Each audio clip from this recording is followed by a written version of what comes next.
देखिए दिया है 11वां सवाल दिया है कि a पर 4 माइनस 625, ठीक है, और 12वां दिया है a square b minus b के घाते 3 का गुणनखंड कीजिए तथा प्राप्त परिणाम का 101 का होल वर्ग, ठीक है, गुणे 100 माइनस 100 के घाते 3 का मान ज्ञात करने में अनुप्रयोग कीजिए, ठीक है। तो चलिए, और 13वां दिया है ऐसी कौन सी दो छोटी पूर्ण वर्ग संख्याएं हैं जिनका अंतर एक पूर्ण वर्ग संख्या प्राप्त हो, ठीक है। आज इसको हम हल करते हैं।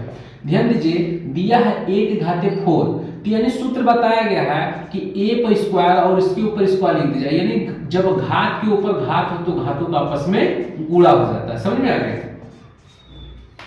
तो ठीक इसी प्रकार है, a पर 2 लिखकर इसके ऊपर 2, और 625 किसका वर्ग है, 25 का, है ना, 25 25 625 बराबर 0।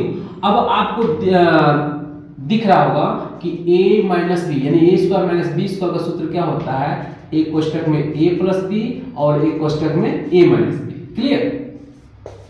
अब ध्यान दीजिएगा, तो a क्या है, a स्क्वायर एक बार प्लस लिख देना है, b के स्थान पर क्या है 25 है, तो 25 क्या है ज्यों का त्यों, यही एक बार क्या करेंगे माइनस लिख देंगे, हो गया।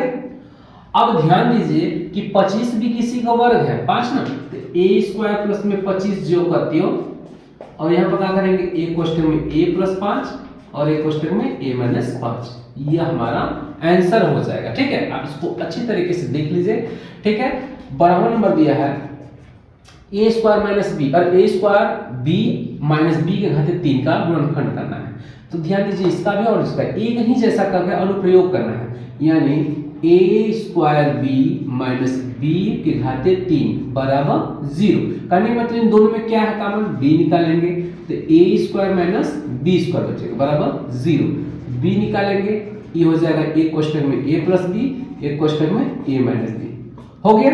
अब इसी के जैसे उसको करना है, क्या करना है 101 स्क्वायर गुणे 100 माइनस 100 के घाते 3 बराबर 0। तो इसमें क्या करेंगे, दोनों में 100 मिल रहा है, 100 निकाले जाते 101 के घाते 2 माइनस 100 के घाते 2, ठीक है, बराबर 0। अब 100 कॉमन है जो करते हो, एक कोष्टक में 101 प्लस में 100 हो जाएगा, एक कोष्टक में 101 माइनस 100 हो जाएगा, क्लियर।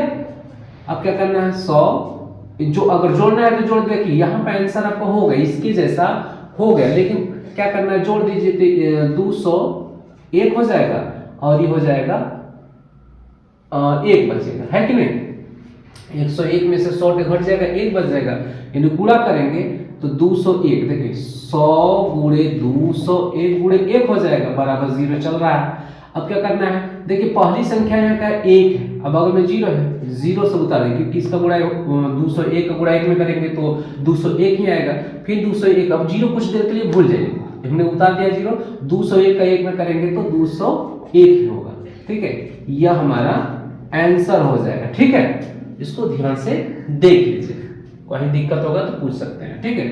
नेक्स्ट है ऐसी कौन सी दो छोटी पूर्ण वर्ग संख्याएं हैं जिनका जिनका अंतर एक पूर्ण वर्ग संख्या प्राप्त हो, ठीक है। तो कहने का मतलब कोई भी संख्या है, जैसे हमने ले लिया करड़ी में 25 हो गया और कामा करड़ी में 16, ये हमने दो संख्या ले लिया, क्लियर है।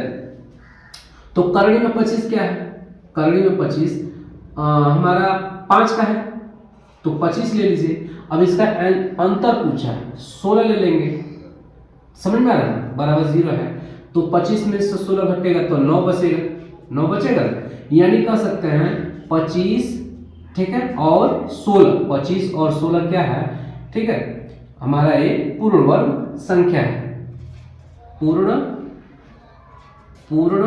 वर्ग संख्या है, ठीक है। या फिर इसको हम क्या कर सकते हैं, ऐसे करके 5 का वर्ग कर देंगे माइनस 4 का वर्ग, क्लियर।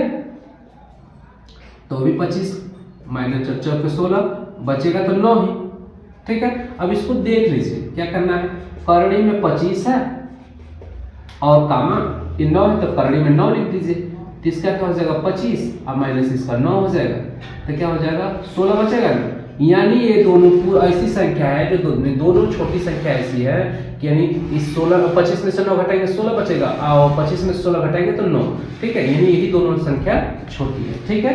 अब इसको अच्छी तरीके से देख लीजिए, ठीक, ये आपका आंसर है, क्लियर। अब इसके बाद अगला चैप्टर आएगा, इसको अच्छे तरीके से देख लीजिए।